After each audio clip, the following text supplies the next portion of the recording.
everyone. I have been astonished over the last little while. I'm a bit slow sometimes, but the bottom line is we're not reading. The church is not reading. We're going brain dead, and that is going to be a disaster. So I want to talk about that.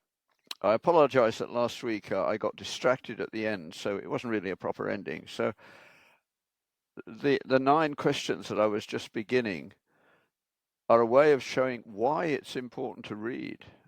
It's not enough to look at a video. It's not enough to read your 10 verses every now and again. I gather that even the Bible is not being seriously read. I've just completed 3 Sundays in a row doing an adult Sunday school on the Sermon on the Mount. And that was good because I had their attention. And we went for an hour and a half each time. And that wasn't a problem. But they were mainly older people, not entirely. There were some young ones who are waking up as well. But the bottom line is that we are not preparing our children for a world that is going sadly awry. I mean, Robert Fogel's prediction that we would fall apart through lack of trust is turning out to be incredibly true.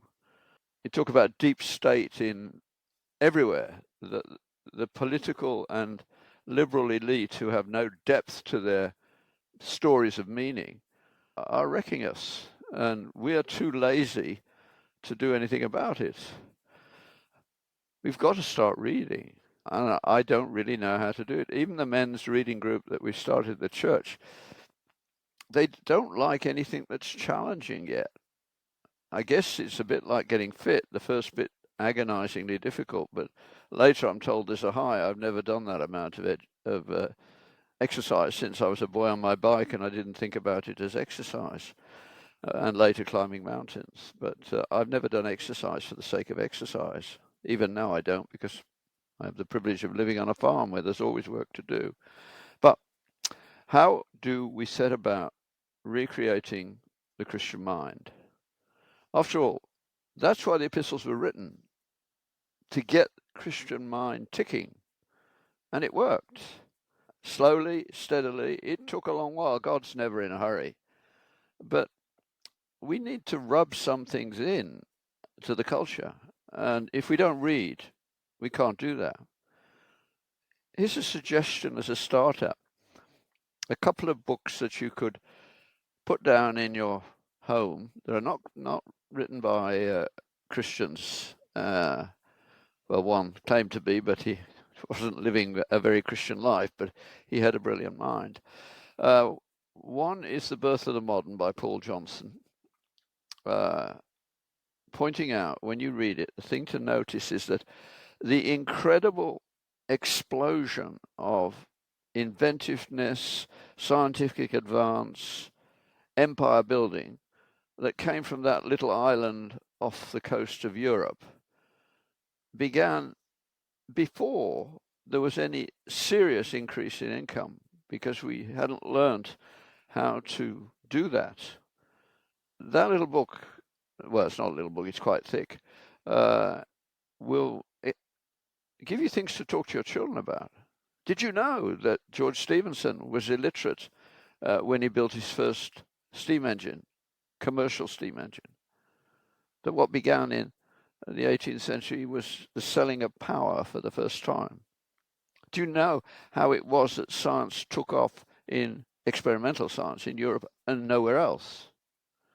These things need to be dealt with. If you don't have a quotation book, start one and write it by hand, because it then goes into your soul. Just one that pops into my mind at this moment that I use frequently is from the end of the first chapter of The Abolition of Man by C.S. Lewis, which most people give up on, because he spends the first 2/3 of that chapter writing about English grammar and teaching English literature. But he has something in mind. I think it's one of his most important books, but struggle through the first part of the chapter, and then you get to this incredible paragraph. He says, he's looking back now at history, and he says, for the wise men of old, the medievals, the cardinal problem of human life was how to conform your soul to objective reality. The objective reality is, of course, God. And the solution was wisdom, self-discipline, and virtue. By the way, MacIntyre has died just recently. The most important book, or one of the most important books of the last 50 or 60 years, more than that actually, after virtue. He predicted that virtue would be disappearing, and it is. People are beginning to wake up, though.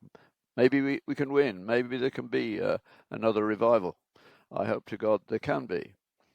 But then Lewis goes on and says, for the modern man, the cardinal problem of human life is how to conform reality to our desires. And the solution is technique, and it won't work. The trans movement is a classic example of that. But it's not just there. We don't think about what makes some places better than others. You know, I harp on about this, but it's important to think about. Working class Britain was much better following the Second World War than it is now, although incomes have quadrupled. I don't know how many they've gone up. We lived on what, $20 a week when I was growing up. Now, I don't know what the per capita income is in Britain, or indeed even here. I'm just beginning to realize I have to think a lot more about this, and that's where the second book comes in, which is Niall Ferguson's. I think The Ascent of Money might be the one to go for, because people are thinking they want to get wealthy, and a little history about how it happened is very insightful.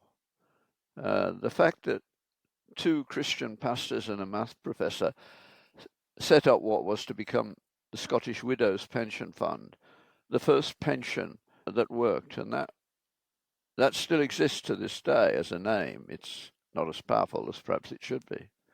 But The Ascent of Money is a very interesting book and worth reading. And I think if you can find some area of intellectual activity that actually really fascinates you, go for it. As Lewis says somewhere else, I'd rather people be interested in stamp collecting than not have any passionate interests at all. So, how do we start thinking about what we need to choose to do? And I began last week by talking about the first time I mentioned the 9 questions to students, and was astonished that none of them had come across them. They exist in various forms, the most important questions of all. I just began with the first one. Where did I come from? An argument that is now largely over in really intellectual circles. I mean, no serious physicist will say, oh, it's absolute stupidity to believe in God. They're not going to go against people like Penrose. And just recently, I didn't know until just recently that Max Planck would have been in the same state. Physics has got a lot of Christian people in it, but many more who would say, yeah, the case for design is not stupid. How far you have to take it is what they argue about now. In the beginning, what? So quantum physicists, cosmologists say, well, it's a pretty amazing universe.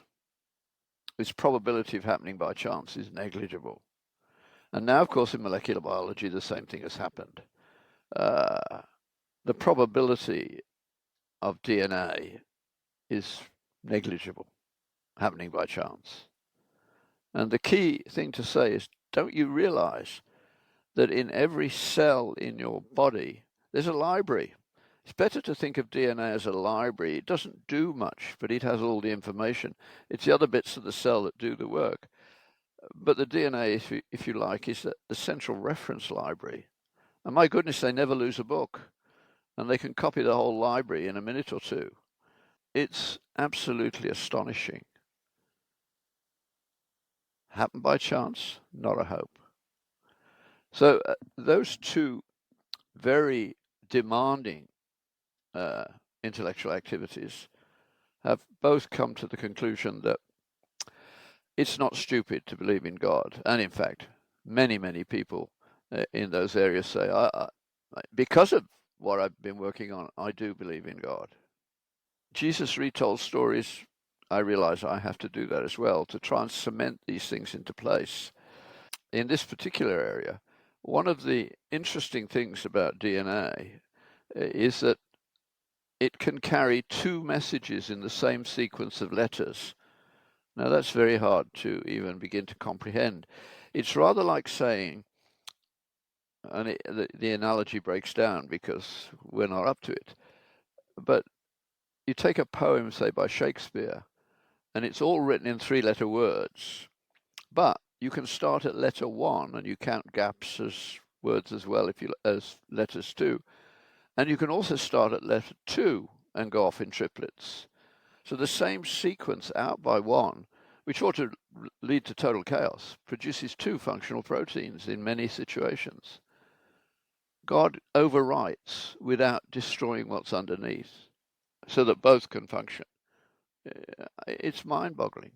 The fact that something like this was happening was known 25 years ago at least, and people working with little bits of DNA that have been cut up by chemical scissors and put into bacteria to make the protein were occasionally discovering they got two proteins where they thought they'd only got enough DNA for one.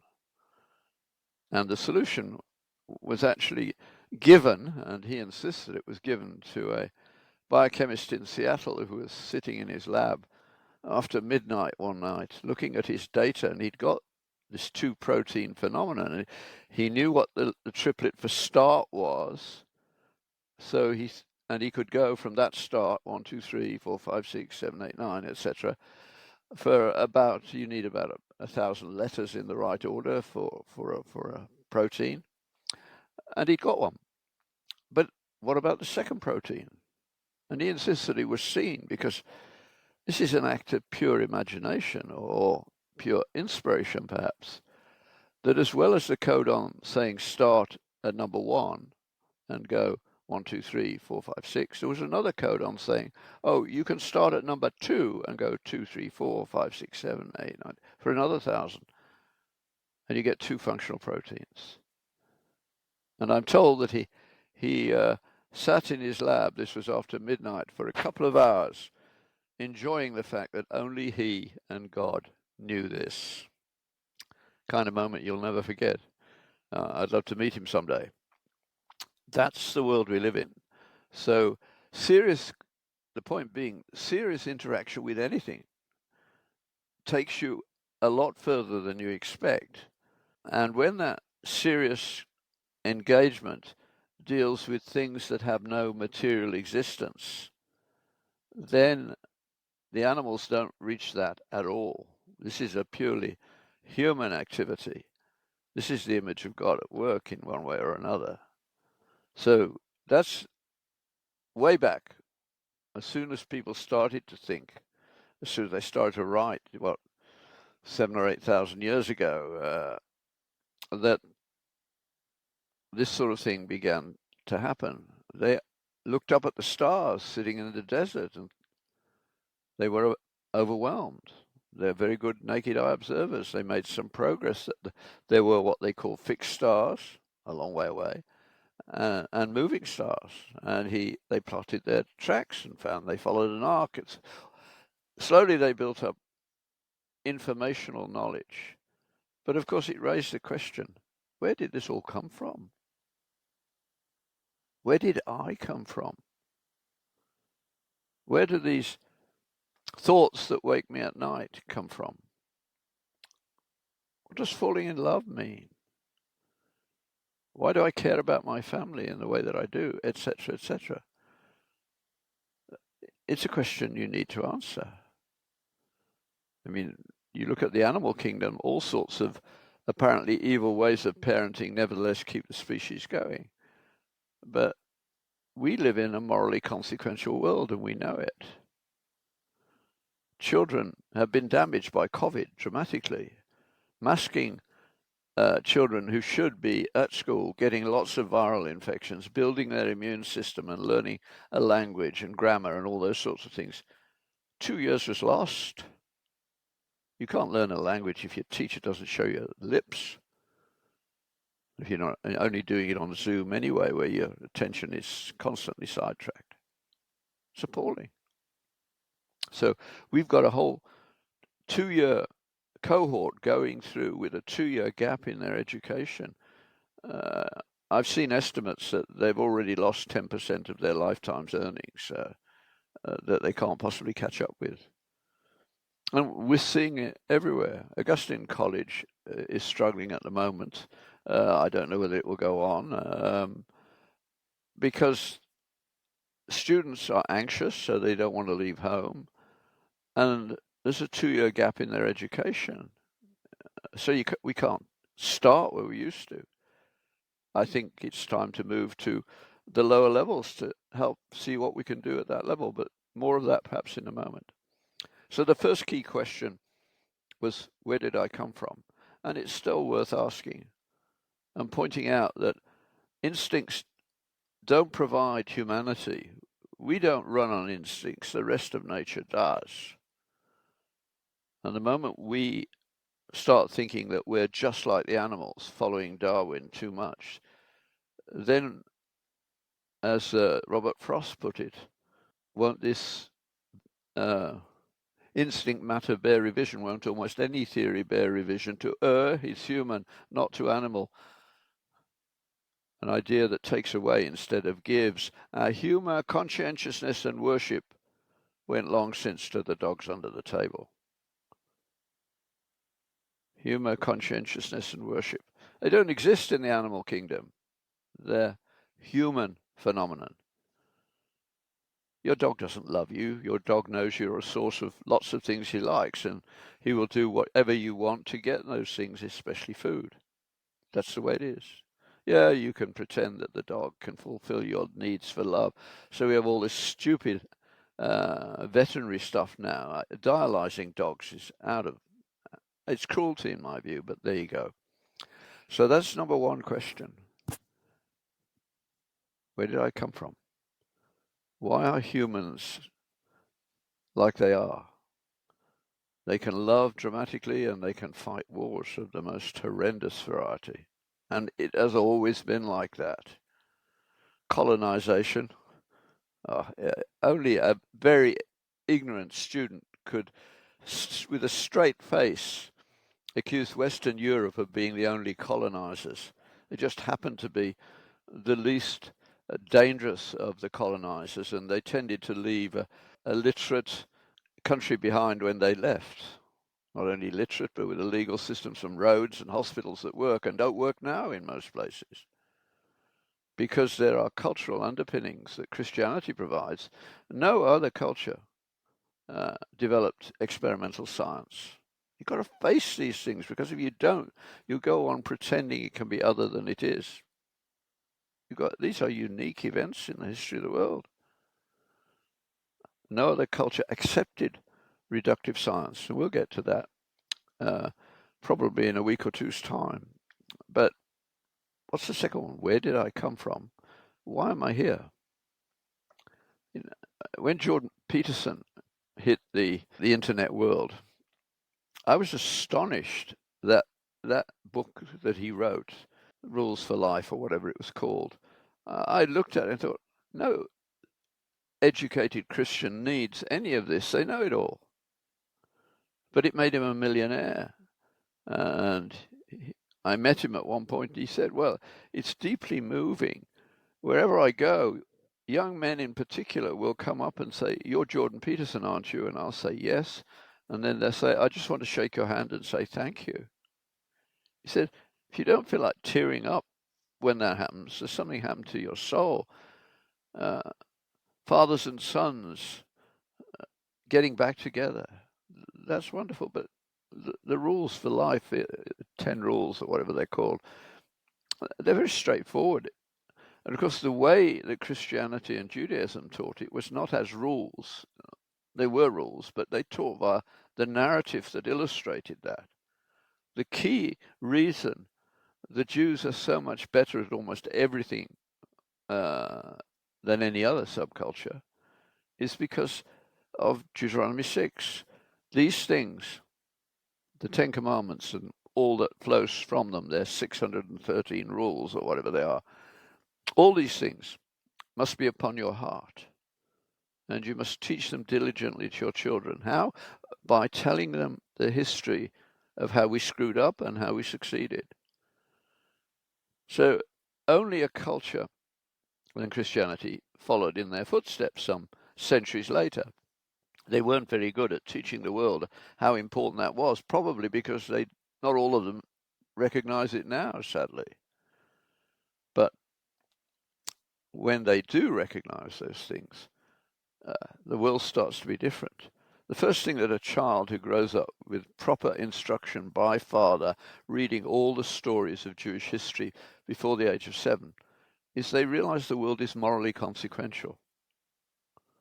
What you do will come back to haunt you. God's not in a hurry, but there will be consequences. There always are. And you can read all the stories of the Bible to your children, even the horrible ones, like the Levite chopping up his concubine and starting a war. They just go, wow, they don't know what a concubine is, but they do know what war is to a degree.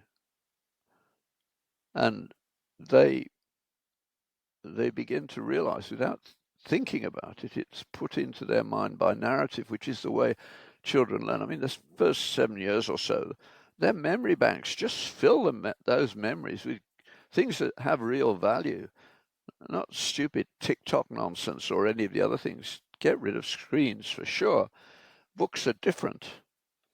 The easiest way, those of you who do actually read a Bible, and I gather even that is more, what's the word I want? We talk about reading the Bible rather than doing it. And we include listening to other people talking about it. No, none of that's the same. And when you read a Bible on paper, it's different from watching it on a screen or having it spoken to you in other ways. And those of you who have been blessed to have been brought up to read your Bible, you know where things are in the Bible, sort of spatially. I can look at anybody's Bible, and if they're reading it, it's not worn equally. There are some parts of the Bible that I read only about once every 10 years. Other parts I read every other week, perhaps, And the Bible shows it, of course, so you can see which bits of the Bible have been opened. I usually have to get a new Bible when parts of it, half the page is gone, and I can't fill in the blanks anymore. Usually Ephesians is the first to go, but all part of the Gospels, the Sermon on the Mount, obviously, and the Upper Room Discourse, etc. What's happened to you is you know what you're looking for. You can find it on a page much quicker than you would think because you know that copy. When you type letters. When you write by hand, you write words. And the beauty of words is, of course, par excellence in poetry, which we don't learn at all these days, which is very sad. At least read some George Herbert and see if you don't get sucked into. You can get a little book of just his poems. The greatest Christian poet that I'm aware of, and his poetry was largely unknown until after his death. But just to read Love 3 and The Pulley, if they don't capture you in some way, I'd be very surprised. And once, of course, you start realizing the pleasure of being able to sit back, close your eyes in a deck chair, and recite a piece of glorious poetry to yourself. Wonderful. Language that's not peppered with likes and the other sundry evidences that we no longer have a language we understand. So, where did I come from? Why am I here? The biblical story gives very clear basic steps and then embroiders upon it. But the bottom line is you must love the Lord your God with all your heart, with all your soul, and your neighbor as yourself. The two things together give you a world that is wonderful. The world that made so many things possible. And again, we don't read history with that at the back of our mind. I'm astonished how many people have no idea about the people who made such real contributions, who were Christian. This list, for instance, is entirely Christian. Copernicus, Galileo, Kepler, Newton, Boyle, Faraday, Clark, Maxwell, Eddington, all Christians. That's just one strand. Dalton, who came up with thinking about atoms, one of the most important insights of all time, was a very humble man, a Quaker. He's worth reading about.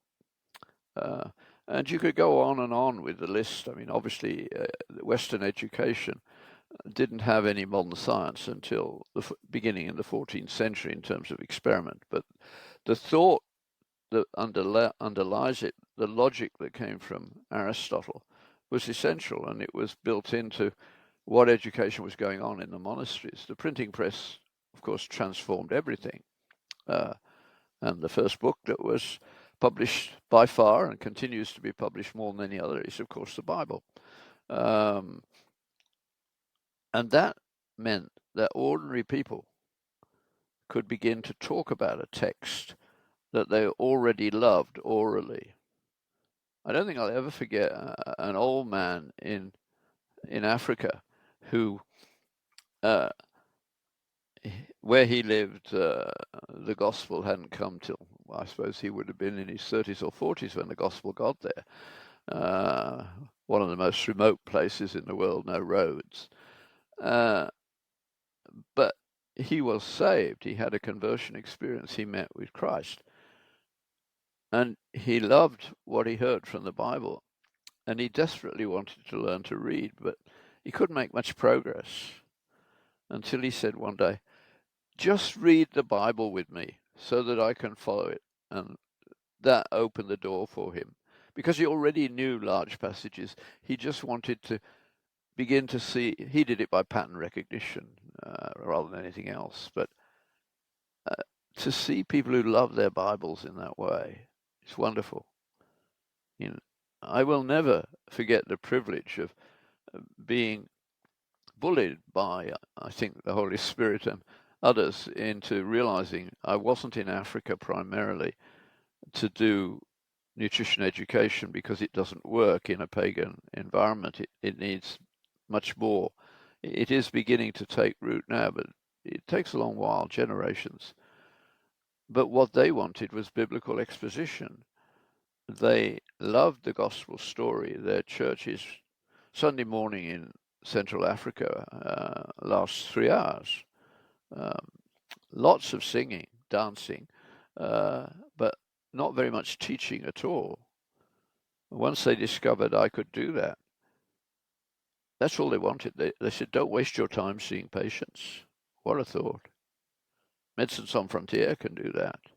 They can't teach the Bible like you do. And they would go on and listen for as long as I would keep going. I get tired, they'd bring me a Coke and say, please continue. So 5 or 6 hours of a day could go just sharing what one already knew. Deeply moving. I mean, after the Rwanda War, the summer I spent teaching in the refugee camps was probably the high point of my life in terms of the sense of Christ. What the poet in the Psalms puts it somewhere in the Psalms. He says, he talks about knowing the presence of God in his worship. I don't think we get that sense of presence very often. I did that summer. I felt his presence. I was in tears, and the audiences were in tears because important things were happening. That's what human life is about. So that's the second one of the 9. Yeah, we are creatures. There's a mind that made us, and we're told by the Bible that mind is a person who loves us. That story gives us purpose, meaning. We were told that we were to understand the world. That meant study. Interestingly, right at the beginning, God tells Abraham to give the animals names, basically introducing him to the idea that animals are, and plants, can be understood and named, and naming is important. It's the beginning of sorting things out.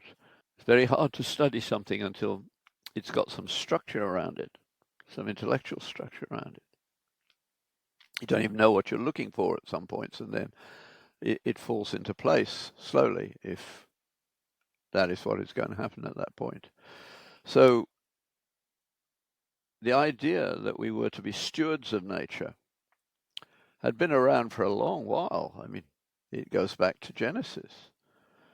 But we get to a stage, 1277 is the date I use.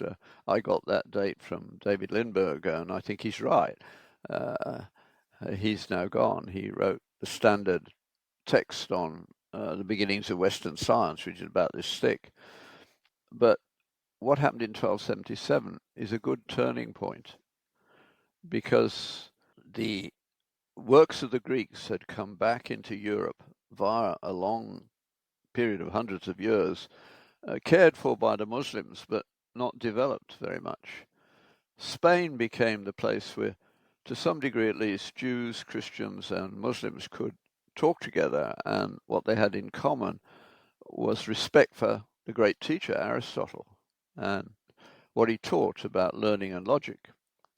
And then that came back over the Pyrenees, somewhere around the 10th century, and it was immediately picked up by the leadership of the Christian communities, and out of it, by the 12th century, the universities began to appear. They were, of course, all Catholic, and they were under the control of the local bishop. Now, parents are worried when their children start doing things that they don't understand, and they wonder what will happen to their lives. I mean, the Amish are the classic example of this. They've decided we don't want to go that way.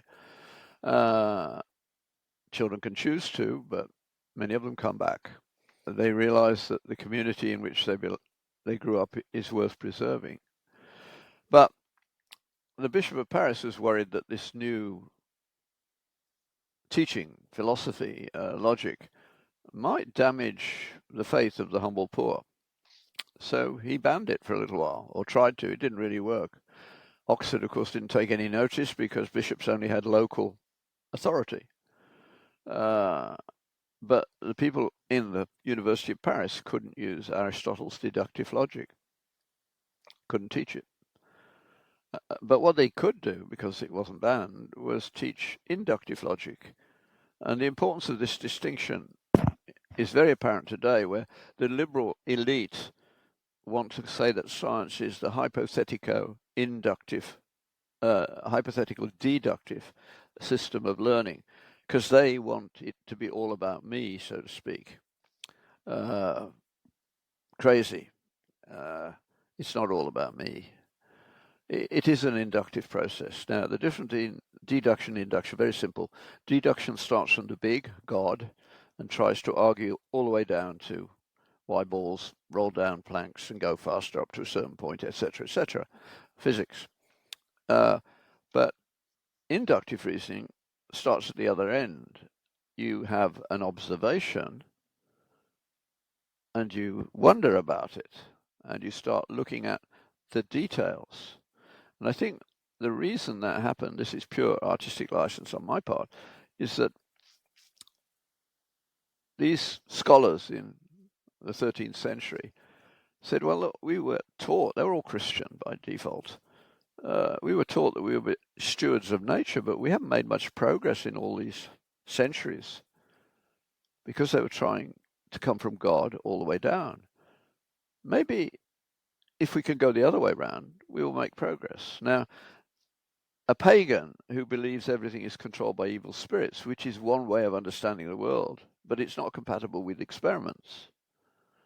If every local event is the result of the behavior of evil spirits, then there's no reason to assume that you get the same result in other places.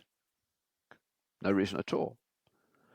But if you believe that the world is created by a God of order, then you tend to say, well, what has God done and how did he do it?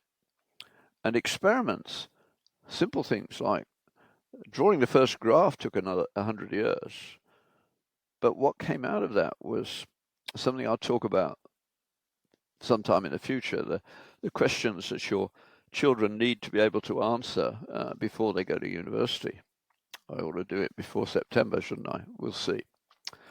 But what they started doing, for instance, they solved the problem of velocity by looking at distance and time, which is all that Aristotle would do. Amazingly, he never got to the idea of kilometers per unit of time, so to speak, or length per unit of time.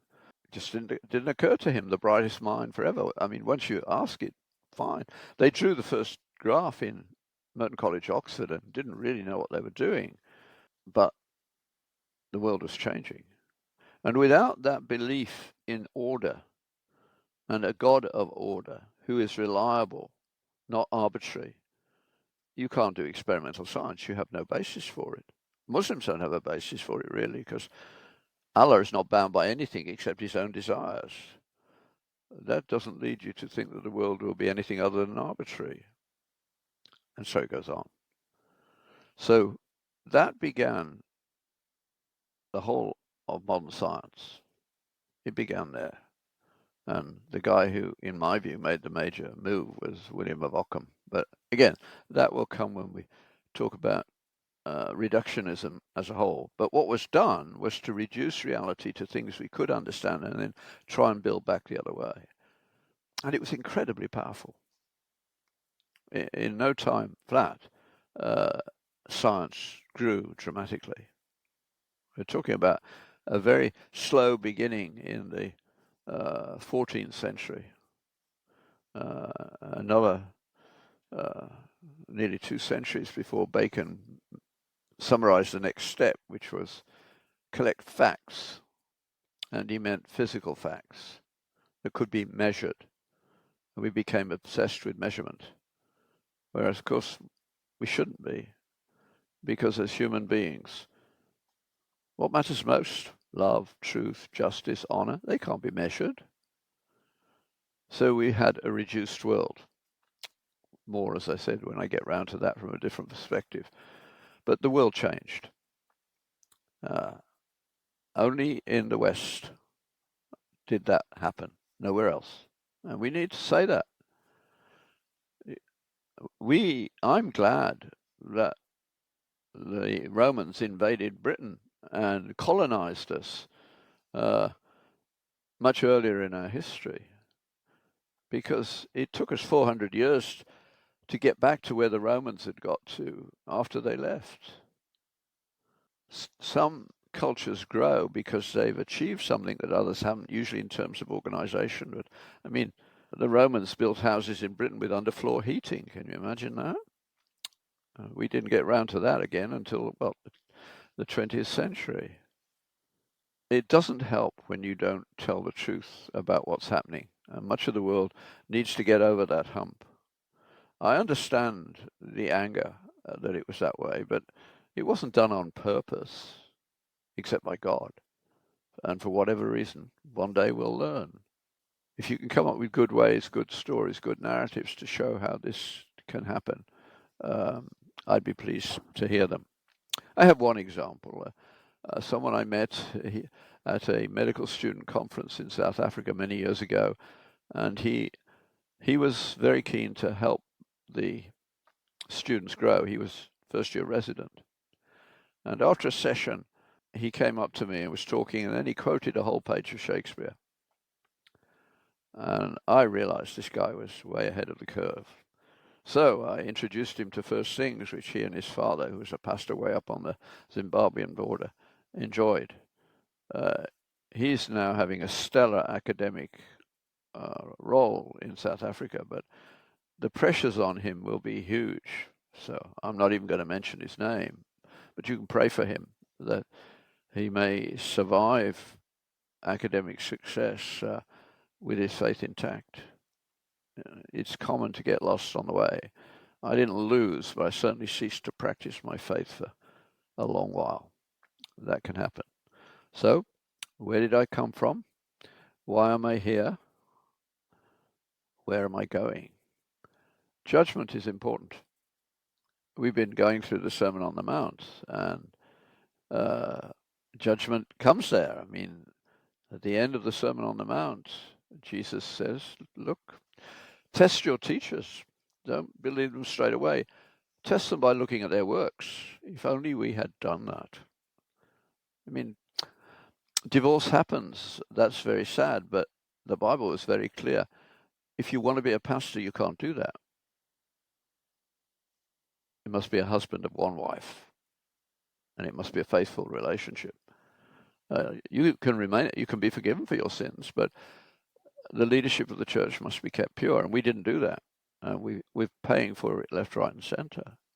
It's amazing how much wisdom there is when you want to go and look for it, but of course, where's the wisdom we have lost in knowledge? Where's the knowledge we have lost in information? Now we have students who don't even have knowledge, only information, which they store long enough to pass the next exam, and that's it. Terrifying. Terrifying. And what is the fear of the Lord is the beginning of wisdom. And what fear is that? The fear is that there is a judgment, both for non-Christians and for Christians. We all face an accounting, hopefully much tempered by mercy. The psalmist, in my favorite description of the Christian life, mercy and truth can meet, righteousness and peace can kiss.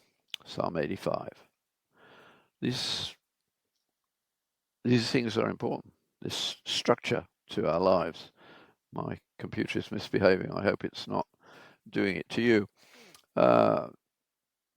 So, where did I come from? Why am I here? Where am I going? You're going to judgment. And that is a sobering thought. It can help. Now, the 9 Christians work as 3 triplets. The next 3 are, in fact, very practical, especially for people in medicine. How do I come to terms with death, especially my own, suffering, especially my own, and justice, especially when I face injustice? But death, suffering, and justice are core issues for humanity, and how societies deal with those things is vitally important. I mean, the fact many of you listening are American, and I don't think you value what you were given in your founding. Unique in the history of the world, that you were founded by people who were deeply ingrained with the idea that we don't have a problem with knowing good and evil, but we do have a problem with doing it, doing the good and avoiding the evil. So they designed a constitution under God that is almost impossible to make work, because they divided the power between 3 groups: the president, the law courts, and Capitol Hill. And they have to agree to get anything permanent achieved. They were forced to collaborate to deal with their real human nature. That's an incredible blessing, to be so honest at that stage. Now, of course, in denial. Now, if you say something that's true, that's not any sort of defense, if it makes somebody feel that you put them down, even if you haven't. That's a disastrous state to get into. I read just last week somewhere, and I've forgotten where, I should have written it down. I'm getting to a stage where recent memory loss is a real event. You know, if I meet you, and I've met you before, I'm not likely to remember your name without a little help, so please be kind to me. If you can remember a conversation, that helps a lot more. I remember those better than names. That's just the way it is for me. But this world that we're living in has got to hold on to its foundations. And you're seeing the attacks on them. And as I was saying, I read that 14-year-olds can't distinguish between where their feelings and where thought interact. And of course, most of them put their feelings first. I mean, teenagers all the while, impulsive. In the past, many of the impulsions led to some inventiveness, but now they're leading to disaster because we've lost so many things that kept us in some sort of order. Just look at medicine. Over my lifetime, the pattern of disease causation has changed completely. When I began seeing patients as a doctor in internal medicine, very few of the patients who came to see me felt any guilt about their behavior. After the Second World War, there was very, very little obesity in Britain. Rationing was a brilliant piece of applied science. Britain was healthier at the end of the Second World War than it's ever been before or since. Virtually no type 2 diabetes, little hypertension. Teeth weren't rotting as much because we didn't have as much sugar. We were pretty healthy. The only things that people felt guilty about were sexually transmitted disease, stupid accidents, and unfaithfulness in one way or another. Even smoking wasn't wrong at that point. Drunkenness, they knew was bad. But what a different world. Now, if you, particularly in an inner city, I had one inner city doc say to me, well, what proportion have disease at least in part due to their behavior? 100%. Well, hopefully that's a slight overstatement, but not much. I mean, sexually transmitted disease has gone through the roof. When I started medicine, I only had to know 4 diseases. Now I think 40 would be a more appropriate number. That's all courtesy of the pill and the separation of sex from marriage. There's no question. By far and away, the most promiscuous group are male homosexuals, and they have the most sexually transmitted disease. That's inevitable. Why don't we just face it and say so? I may well be come to the end of this career for saying that, but it's true. It's true.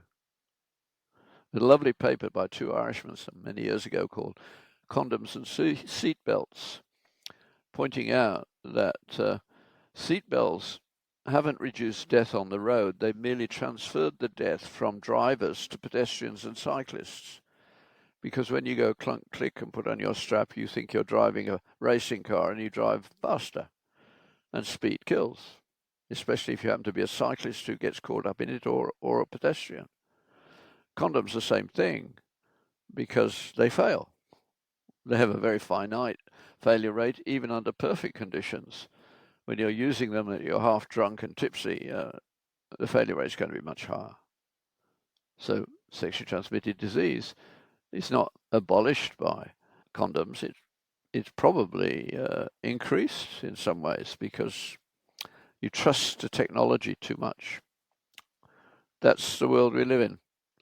You've got to talk to your children about it, and think about how you talk about it, and think about it. I mean, churches ought to have an annual lecture for the young people, an annual talk on contraception, sexually transmitted disease, and abortion, and how they fit together. There are all consequences. I mean, the abortion thing is perfectly rational if you believe there's nothing after human death. But the argument that made it legal in Roe v. Wade was American women have become used to an effective contraceptive, but none are completely effective, so there must be a backup. It was an entirely utilitarian ethic. It had nothing to do with morality, which it should have done, and culture, which it should have done, and didn't. It's been disastrous. Where did I come from? Why am I here? Where am I going? How do I come to terms with death, disease, and suffering and injustice? So the options, you see, are very, very straightforward, aren't they? If there is no God, then you do whatever you can to get whatever you can.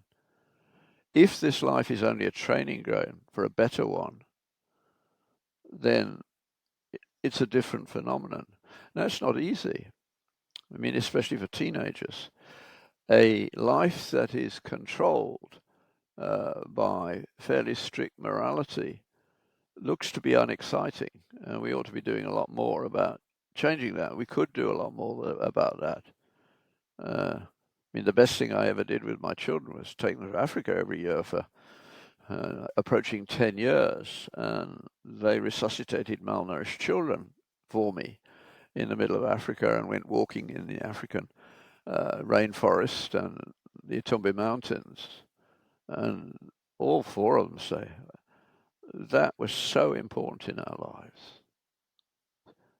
They finding ways in which they can be in a Christian environment and be excited about what they're doing. Taking unbelieving students to Africa with me, medical students, was the best thing I did for them too, for the same reason. Our children ought to be happier than the rest. In particular, there's a sense of freedom. If something is good, you don't worry about the outcome. That's God's province.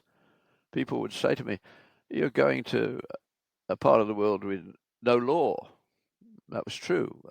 Zaire under Mobutu was anarchic. The soldiers robbed because they weren't paid.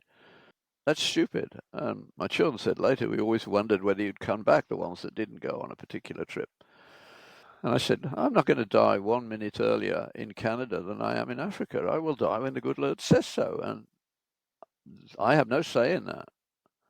But I can trust him that even if that were to happen, it will have good outcomes. We Christians often twist the texts in the Bible a little bit to their own ends, especially Romans 8. All things work together for good to those who are in Christ. Tom Wright points out it would be much better to say God is working for good in all things that happen to us. But nobody can pretend that there are not things in this world that happen to Christian that are altogether painful, inexplicable from our point of view, can only be explained by putting an eternal dimension into the equation. Then, like Teresa of Avila, you can say the worst that happens to us in this life is no more than the equivalent of one night in a third-class hotel compared to what is to come. Very earthy woman. But I think she's nailed it at that point. Only with a transcendent objective in your life can you be peaceful in the face of death, accept suffering, and have reason to work for justice. Because, as the Lord says, I am just, you are to be just. He doesn't explain it anymore. You just have to be like me, and it will come. And it does. Common law is such an incredible gift. It's not an accident that the countries that took over common law as a gift from Britain, where it was invented by Alfred and his sons, doesn't change the law. It sets precedents, but ordinary people make common law, not clever scholars with ambition and agendas. So hold on to it in the States, and England, Canada, Australia, New Zealand, the US all accept. They have that as a basis. It's being undermined by the liberal elites who want to codify everything so that they can control it. We need to make sure that good men and women in a jury can have to make a decision about this case, and if they think the normal thing is wrong because of mitigating circumstances, they can say so. They have that right, and it becomes a precedent. Because the law is a blunt instrument, and it needs modifying by humanity, sanctified humanity preferably, but even just culturally changed humanity will work. So justice is important. I can't leave justice without hoping that some of you at least will get on your phone and find Arthur Leff on Justice, Duke Law Review, 1979, I think. Just put Leff on Justice and you'll find it. If you've got a lawyer in the family, get it nicely typed and give it to them so that if they're going into law as students, give it to them. It's not written by a Christian, so they can't say you're propagandizing, but it's brilliant. The opening is enough to encourage you to want to go and find it. It opens like this: I want to believe, and so do you. in a complete, immanent and transcendent set of propositions about right and wrong. Immanent is not imminent tomorrow. Immanent means accessible to you by a human mind. He's, as far as I can discover, a secular Jew, now dead. He wanted transcendence and immanence at the Torah because he realized what had come from it. But he goes on, but I also want to believe, and so do you, in no such thing, but rather that we are wholly free to decide for ourselves what we ought to do, what we ought to be. So many angry young politicians, particularly the feminists, they just want to make the law themselves. That won't be a good idea. Leff understands that. He goes on, what we want, heaven help us, is to simultaneously perfectly to discover the right and the good and to invent it. That is at the same time to have two things that are incompatible. You have to choose. If it's immanent, we can't make it. We discover it. We don't invent it. That distinction needs to be talked about. But when in your church do you ever have a serious conversation? Just try next Sunday. Read that last 2 or 3 pages of The Abolition of Man and try sharing it with somebody in church and see what sort of response you get. Let me know. Thank you for listening, watching. I'll keep going if you want me to. I mean, tell me if I'm getting too old and crotchety. I don't mind being told. I can relax, retire. But have a good week. God bless you.